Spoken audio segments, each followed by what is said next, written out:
Hi, welcome everyone. I'm Ariana Escalante with Altair Solar, and we're joined today by President Khaled Elsheref. Welcome. Thank you.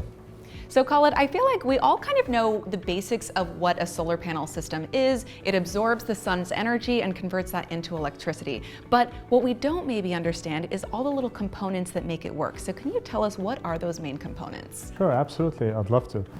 Basically, there are four major things that make up a solar system.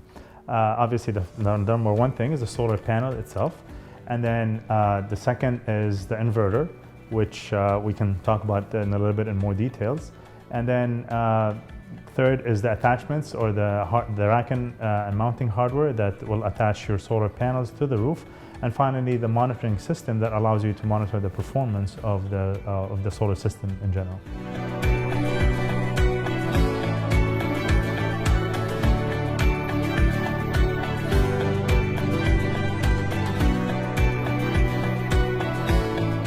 I would imagine it does get very, very technical, but for the rest of us, can you kind of just explain a little bit about each of them and how they work?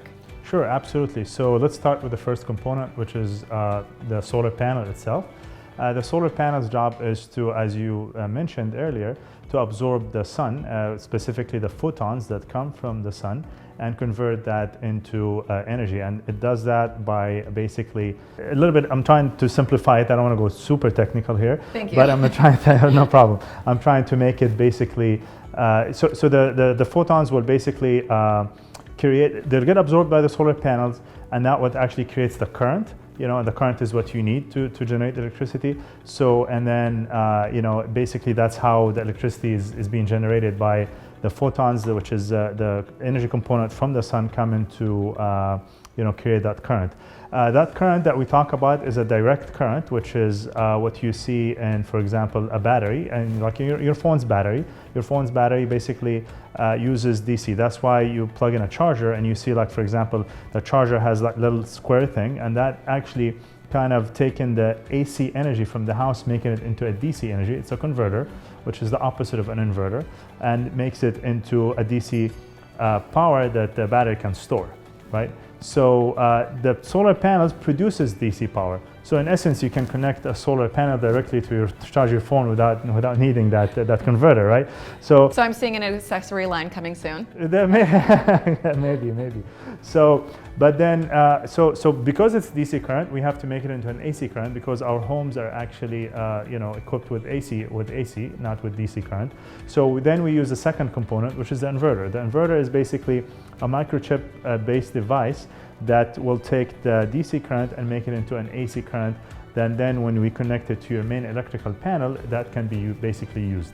And then the third component is the racking and mounting hardware that allows us to attach the solar panels to the roof securely, so that when there's a wind or anything that's coming, it's not going to obviously fly off the roof. So it makes it also look aesthetically nice. There's a lot of hardware out there now that looks really nice compared to, you know, back in the day when we first started doing this.